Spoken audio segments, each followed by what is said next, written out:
একসময় ছিল কুক্কুটপুর নামে এক অদ্ভুত গ্রাম।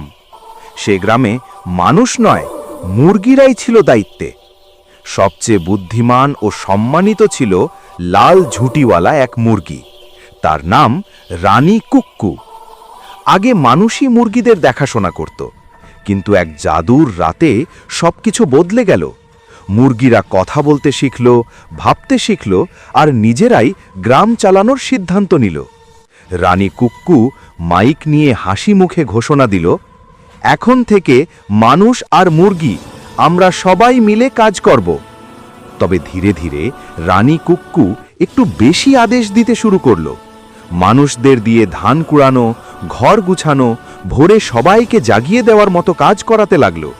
কেউ প্রশ্ন করলে মুরগিরা একসাথে মজার ভঙ্গিতে কক কক বলে আওয়াজ করত। গ্রামের এক ছোট ছেলে ছিল, আরিফ। সে ভয় পায়নি, বরং কৌতূহলী হল। সে লক্ষ্য করল রানী কুক্কুর জ্ঞান আর আত্মবিশ্বাস আসছে একটি জাদুর ডিম থেকে। আরিফ ভাবল, যদি জাদু না থাকে সবাই আবার স্বাভাবিকভাবেই একে অপরকে বুঝবে। এক গভীর রাতে সবার অনুমতি নিয়ে আরিফ খুব সাবধানে জাদুর ডিমটি ভেঙে দিল। হঠাৎই এক আনন্দময় ঘটনা ঘটল। মুরগিরা আবার সাধারণ মুরগির মতো হয়ে গেল, আর মানুষরা নিজেদের কাজ নিজেরাই করতে শুরু করল।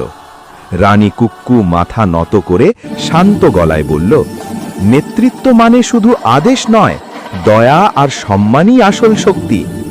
সেই দিন থেকে কুক্কুটপুরে মানুষ আর পশু একসাথে বন্ধুর মতো হাসি মুখে বসবাস করতে লাগল। শিক্ষা: ক্ষমতা তখনই সুন্দর যখন তার সাথে থাকে দয়া, সম্মান আর সহমর্মিতা।